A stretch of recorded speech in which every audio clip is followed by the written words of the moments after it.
Hey everybody, this is Rustin Rose of Access.com and Metalholic Magazine, here today with the amazing Joakim Brodén of Sabaton. How are you doing, man?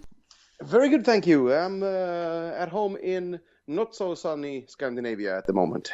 Nice. Well, you're getting ready to come over to the States. It's beautiful over here right now, so you can look forward to that a little bit. Oh, thank God. As a matter of fact, so much going on with you guys right now. Sabaton Open Air, new guitarist in the band, the new album Last Stand released last week. You guys returned, as we mentioned, to U.S. for a tour with Trivium and Huntress. Doing a dozen back-to-back interviews has got to be the least exciting part of your day right now. No, actually, that's the most exciting part of my day because that's everything I've been doing today. So it's kind of the least and the most exciting I've been doing today at the same time. So let's talk The Last Stand. To my ear, it is perhaps your strongest and most diverse record to date. Did you approach this album any differently than the previous efforts? Not really, actually. We just try to write as good songs as we possibly can.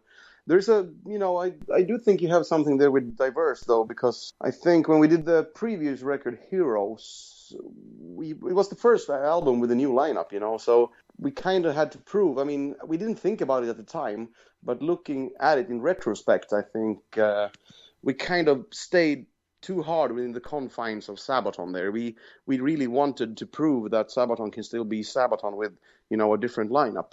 So actually, we came into this a little bit more relaxed, and I think that's why we see a bit more diversity in this album. It's because, all of the experiments and the diversity that was supposed to be on Heroes kind of was locked up until now.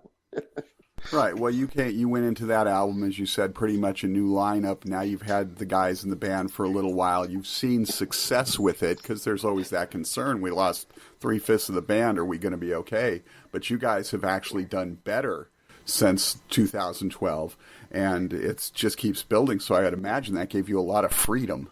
Oh, yeah. I mean, it also shows the strength of the guys coming in as well, I mean, not to in any way disrespect our old band members at all, but we were, not the top musicians in town. And, we're sitting there drinking beer as teenagers, listening to the same music. I mean, everybody could play an instrument somehow. I got in as the keyboard player originally, and they told me, you'll sing until we find a singer. And I guess they're lazy. They still haven't found one, the motherfuckers.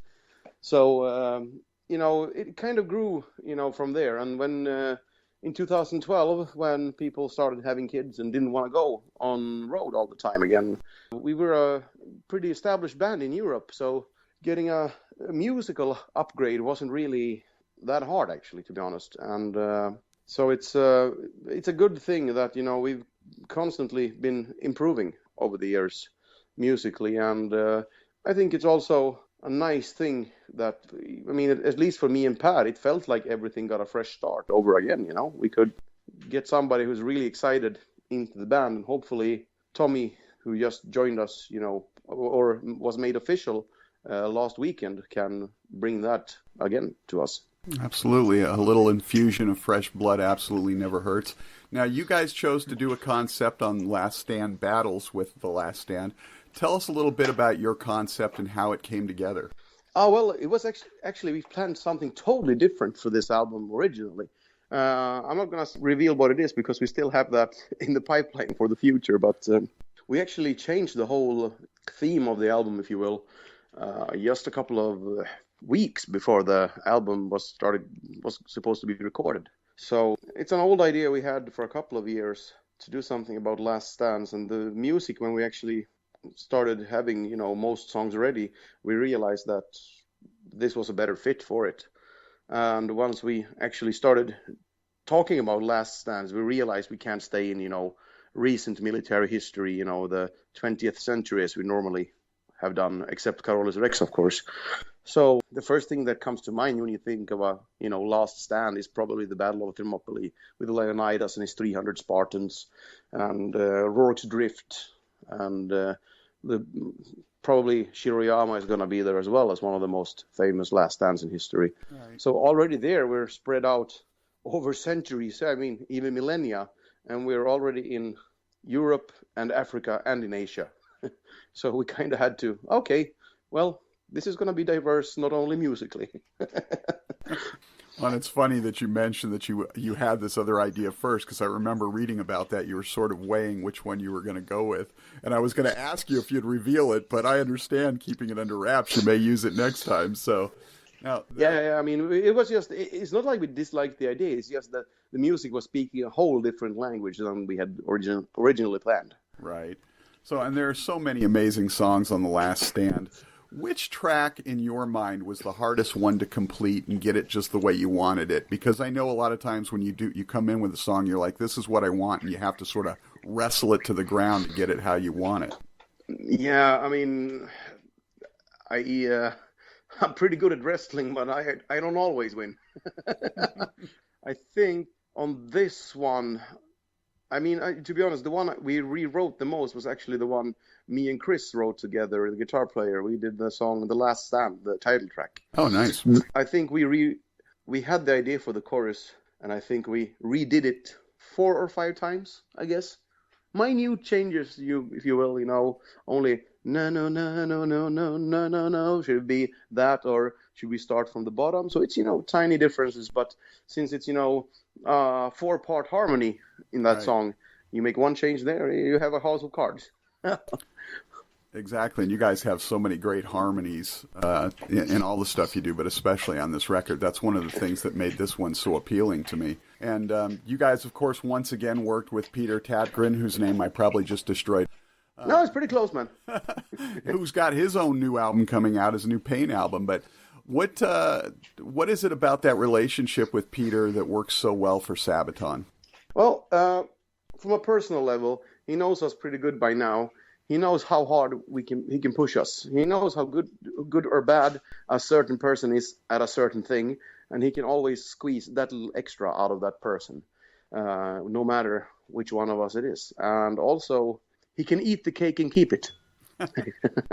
Most producers I've been talking to, most producers we've been working with, they all say, well, no, you can't have that choir and that orchestra and the guitars and the kick drum louder at the same time. There simply isn't enough room in the mix. So there's always this risk when you're running out of, when you're running up in track count, that make sure everything can be heard clearly, that it becomes thin, Somehow Peter can avoid that. I don't know how the hell he does it, but somehow he can still keep the punch and the power in the production, even though it's pretty packed, without making it sound thin. Right, without having something overwhelm the other and losing something in the process. And there's very few producers who are good at that. So I understand why you'd stick with him in that case. Yeah. I mean, he can make it sound hi-fi. Everything is clear, but there's still power. Usually you have to make that choice. You want it powerful, it's going to get a bit muddy, and not everything is going to be clear. If you want it clear and, pristine, you have no power and punch left. So he kind of does both. Finds the balance there. And of course, as always, you guys pick such great cover songs as bonus tracks. How'd you choose the covers for this record? Well, in this case, we just said as long as we can relate them to Sabaton, even with the slightest bit of stupid fantasy there is. So, I mean, me and Tobbe are huge fans of Judas Priest, so all guns blazing, of course. Got to keep that military theme, and right? Chris is a huge Iron Maiden fan. I mean, so is everybody in the band. And that, of course, will be Afraid to Shoot Strangers. And Hannes had this strange idea about remaking an old, I guess, country western song. And the only connection we need there is the title, Camouflage. Yeah, isn't that one about Vietnam or something? Yes, that's the one. Yeah, Stan Ridgway, if I remember correctly. So. Oh, yes. Yeah, and then, of course, you threw in for those who get, I think it's the Japanese version, you got a Twisted Sister one on there, too. But, yes, Burn in Hell. Yeah. So great songs, all of them. So you have such a love of military history, obviously. If you could go back in time to be part of any one war or conflict, which one would it be and which side would you be fighting on? Well, I'd go back to Operation Valkyrie and make sure that they didn't fuck up on the bomb that was supposed to kill Hitler. Nice. You guys are such an explosive live band, and in Europe you play these huge festivals, big stages, thousands and thousands of people. when you come to the U.S., America, North America, whatnot, you play in these smaller clubs, and you have to adjust the magnitude of both your mindset and your stage performances for smaller venues. How do you do that? Well, I don't know. I never thought about it, but I love it. Not every day is the same for us. Sometimes it's a huge festival, and in Wacken, 70,000 people. Then there's a club show in the U.S. That could be anything between. I mean, if we're supporting up to 2,000-3,000 people, if it's us headlining, I think the biggest headline we did in the U.S. is around 1,000 people or something like that. So it's for sure it's different, but I like it. Sometimes when we're doing the big festivals, I mean, just look at last weekend we did the Summer Breeze. It's about 40,000 people, and one thing I missed there, how we have the whole stage set, the tanks, the pyro, we have video production, and then of course there's follow spots, shining in my eye, and the crowd is, so far away because you have to make room for the guys with the cameras for everything that goes to the screen. So it's fucking fantastic to be able to put on a show like that, and everything with the pyros, video, you name it. But it's kind of hard. You have to really, really struggle to connect with the crowd. On the other hand, give us any kind of medium-sized rock club in the US, you'll be able to reach out and grab the crowd if you want. It's a lot more fun and relaxed atmosphere. Of course, you can't stand there and pretend to be, Mr. Big Shot anymore, but I have no real need to do so. I think it's kind of fun to just do some jokes. I mean, we take our music seriously, but certainly not ourselves.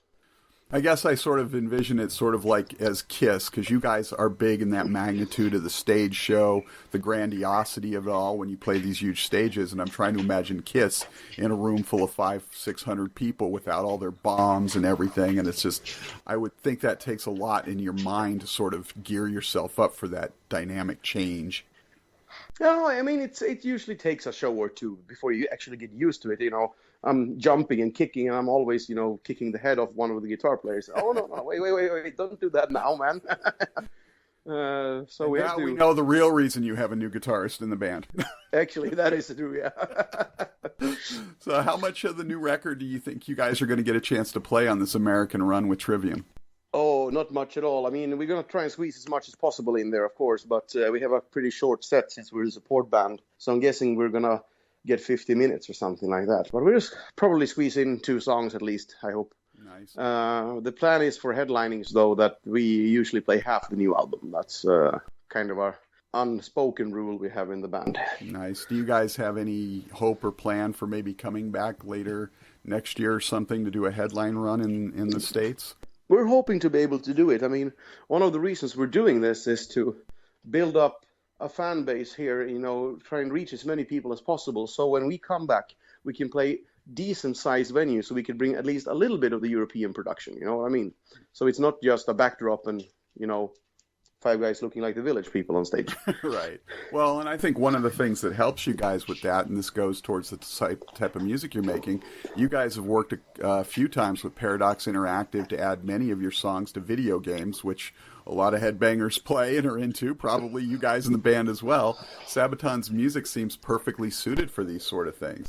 I mean, we take facts pretty serious when we write our lyrics. We're not doing propaganda. I mean, we want it to be retelling of history. Sometimes, of course, it's an emotional thing. Sometimes it's more of a objective observer's point of view. But I think it's kind of cool what Paradox does because they also, take it pretty seriously. Mm-hmm. It's not a, totally mindless FPS shooter. I mean, I trust me, I enjoy those from time to time as well. But I don't see our music fitting very well in a game like Serious Sam. Right. Or actually, Serious Sam would be awesome. But it definitely opens some doors for you guys and whatnot in terms of drawing some people who may not have heard your songs otherwise. So, all right, so a couple more quick ones before we get out of here. How long after you've written and completed an album do you think you're able to look back at it with objectivity? About a year from completion, actually, it usually takes to look at it. Because writing it at first, it's one of the best things I know, actually. And then you start recording it. And then at the end of it, you tear it down and take it apart. Because that's when you start mixing. You start to listen. Is everything perfectly in tune? Do I make a mistake on the vocals or the lyrics? Is there some frequency that sticks out? Should something be louder, or, so it all becomes small components you're checking for errors. And from that point forward, it's kind of destroyed until you have lost that mindset and forgotten where the possible errors were. Right. So usually takes me a year to get a pretty objective kind of view on it. But I guess for me and for everyone else, there's only one way of judging how good an album is, and that's to wait 5 years and see how many songs are still in the set list live. Although the more and more great songs you get, the harder that becomes regardless. So. Oh, yeah, tell me about it. All right, so last question. Yeah. This year also happens to mark the 10th anniversary of your second album, Attero Dominatus. So much has changed over the last decade in the music industry, in Sabaton as well. Can you take us back and give us some of your memories of making that sophomore album? Yes, actually, that was kind of an interesting one, and lucky you chose that, because there's actually something to tell here.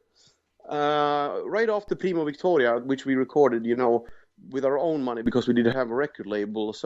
But that was recorded in 2004. We released in 2005. So here we are in late 2005 when we actually have a opportunity to early 2006 get our first proper European tour, which is with Edguy and Dragon Force. But the record label basically tell us that, well, if you're going to do that, you might got to make sure that you have the new album out. And we think, oh, well, we have some of the writing done, but damn, that means we start recording on the 2nd of January, and we have to be done by the 20th or 21st of January, something like that. So that album was pretty much recorded, mixed, and mastered in 3 weeks. Or even less, I guess, 2.5 weeks. And during that time, we managed to find out that our keyboard player couldn't join because he couldn't get time off work. I told my boss to go themselves because they wouldn't give me time off. And we had found a new keyboard player. Per, the bass player, came back with the new keyboard player to our rehearsal room while the recording was going, and found out that there had been a burglary there. But the problem was the burglar was still there, so he broke Per's arm with a crowbar. He was hitting for Per's head. Per put his arm up and, kind of broke Per's arm with a crowbar. So for the first first 2 weeks on that tour, Per had a choice. So today, do I drink alcohol or do I take the pills? Oh, wow. Nice. So now, and you've had a decade to think back on that album. When you look back objectively at that one, what are your thoughts? Actually, it's kind of a sister album to Primo Victoria. They kind of come together, represent the same era of Sabaton. And I would say probably that as a unit, I would say actually Attero Dominatus is better than Primo Victoria, the average of it. But Primo Victoria has more, the peaks are higher. Awesome, Joakim. Thank you so much for taking some time to talk. Cool. Take care, man. Thank you very much.